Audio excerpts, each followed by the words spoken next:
खे राहत मिलिया मुस्तफ़ा जे शहर में। अल्लाह से को दुआ है त अल्लाह ताला सभिनी खे मोमिनन जिन भी कलमो पढ़ियो हयाती में बियो न त हिकिड़ो ई दफ़ो अल्लाह ताला हरमैन शरीफ़न जी ज़ियारत नसीब फरमाए। चए रूह खे राहत मिलिया मुस्तफ़ा जे शहर में, रूह खे राहत मिलिया मुस्तफ़ा जे शहर में।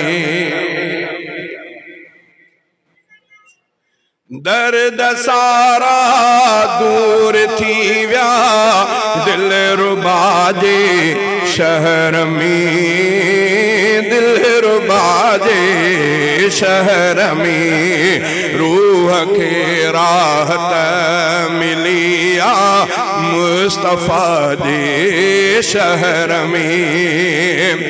जिन घिटन में पाक पैगंबर मोहम्मद हो घुमियो, जिन घिटन में पाक पैगंबर मोहम्मद हो घुमियो, तन घिटन में रब घुमाए थो वफा जे शहर में। तन घिटन में रब घुमाए थो वफा जे शहर में।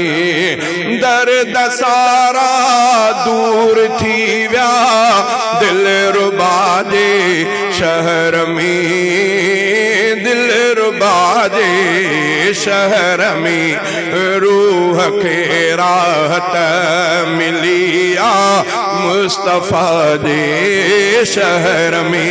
सिंध मां महबूब दे आयो खणी आया सलाम, सिंध मां महबूब दे आयो खणी आया सलाम। सैयदना आहिने बिमू खैरुल वरा जे शहर में।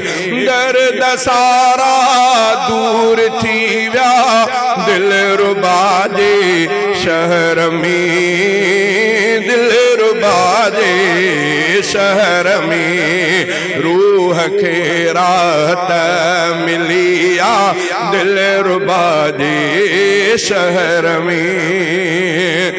सफर में बीमार थी पहुतो से तेरे हफीज, सफर में बीमार थी पहुतो से तेरे हफीज।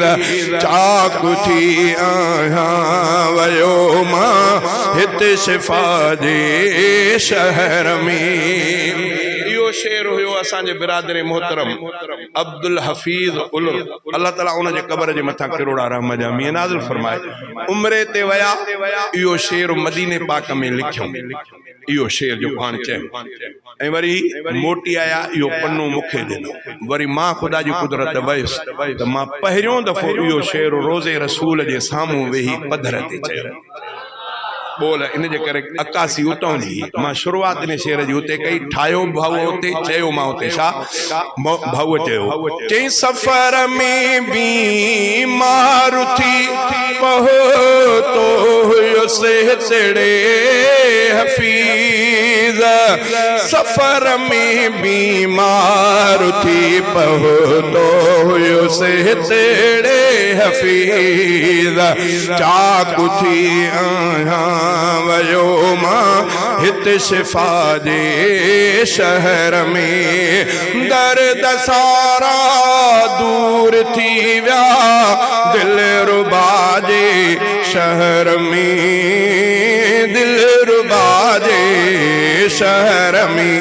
रूह खे राहत मिलिया मुस्तफ़ा जे शहर में।